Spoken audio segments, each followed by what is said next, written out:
Hey, what's up, folks? I just finished another book. This one was The Road Warriors, Danger, Death, and the Rush of Wrestling from Joe Animal Laurinaitis with Andrew William Wright, forward by Precious Paul Ellerling.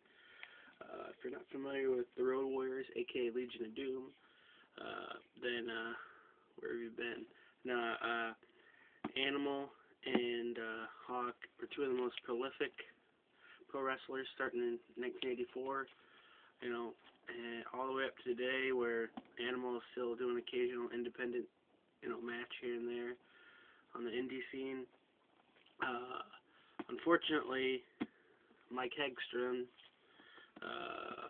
passed away a few years ago due to some issues, but this is a near 400-page book, got the hardcover, and it's a very informative read. I love seeing, I love reading classic superstars' takes on what happened, and it's really interesting when you get, conflicting stories. You got to see who's in the right, who's softening it up.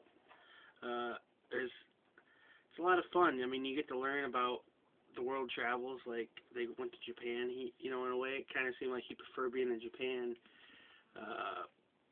He had more leeway with his character for the most part. Joe Laurinaitis, who's surprisingly enough the brother of Johnny Ace, John Laurinaitis, and from WWE fame, and Dynamic Dudes from WCW. But it's really interesting. It's he's just a normal guy who killed it at the gym every day, squatting and lifting, and so, but he made it to.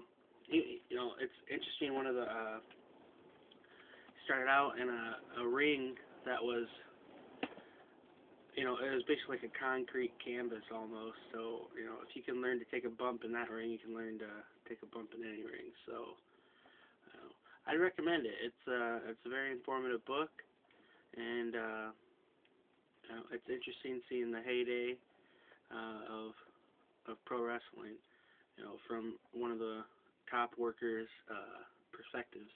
So let me know if you read this book or you have any recommendations for other wrestling books, autobiographies. I appreciate it. Have a good one.